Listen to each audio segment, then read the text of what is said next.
Let's prevent teen dating violence. Breakups are one of the most painful experiences we can go through.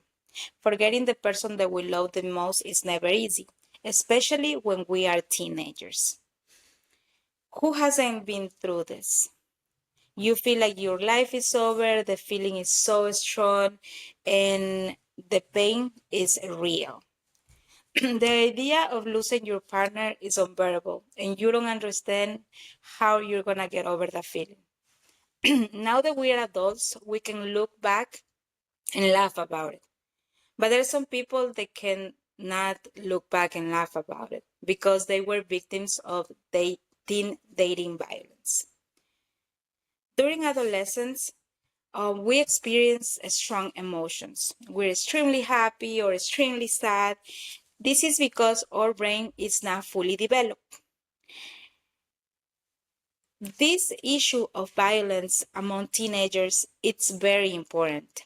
And schools should be doing something about it because in schools is where this violence happens the most. As parents, the question that should be in our mind right now, it's what are the schools doing about this issue? Today, I'm here to tell you and explain some measures that I think schools should be taking in order to prevent this violence from happening. The first one is counseling and on teenager violence, dating violence. So we need a specialized counselors that can guide the students and guide them to resolve this issue.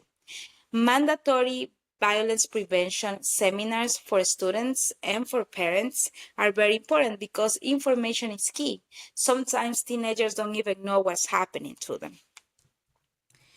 But first, let's understand what is teen dating violence. According to the National Institute of Justice, this includes physical, mental, and sexual abuse to a person ages 12 to 18 years old. This abuse can be stalking, intimidation, and can be from insults or isolation and things like that. In other words, it's very similar to domestic violence, but among teenagers. How can we recognize this type of violence? As parents, there are some characteristics that your kids are going to have when they're being a victim of this type of violence. For example, if your teenager has good grades and then the grades decrease, then you should be wondering why this is happening.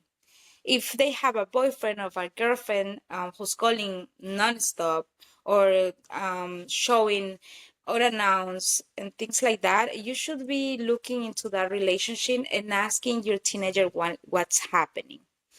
Other type of abuse will be, let's say, extreme jealousy, insecurity, controlling behavior, isolation from friends and family, and things like that. If you see this type of signs, you have to dig deeper. This is something that you can prevent as a parent.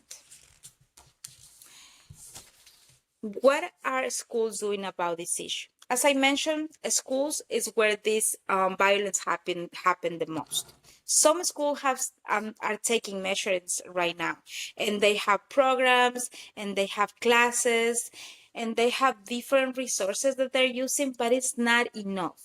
We have to involve the parents in these type of situations because they can help prevent this issue. Even though this is a big problem, some people don't want to get involved. For example, schools don't want to get involved because they consider this the personal life of the student. So they say, okay, I'm not going to pass this privacy limit, so I don't have to get involved. Parents sometimes they don't even know what's happening because 80% of the teenagers don't tell a parent that they're victim of violence or anything else for that matter. They will tell another classmate. So parents don't even know what's happening to their kids. So Parents sometimes they say, okay, you know what, like my son or my daughter, they can defend themselves. But to be honest, their brain is not fully developed. Some parents, some schools don't want to get involved at all. They don't want to they don't want to have nothing to do with this issue. So that's a big problem. Now, let's be part of the solutions. As I mentioned, the resources that I'm telling you today that we should put in our schools are counseling, but especially counseling in this type of violence. And then the seminars for the parents and for the kids that will give them a lot of information. I'm gonna ask you here to the audience. For example, I'm gonna ask you, what do you think is the best resource of these three things that I just told you, the counseling and the seminars? What do you think is going to be the more effective? I think that counseling would be the most effective resource. Okay, thank you so much. Okay, let's remember something. Breakers are not easy, but they shouldn't be a traumatic experience. Dating violence among teenagers happens every day to a lot of kids.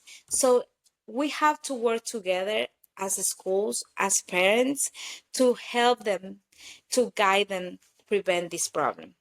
So, as I said before, counseling for these kids and the seminars will be the solution. And I hope we as parents ask our schools to implement these resources to help the kids.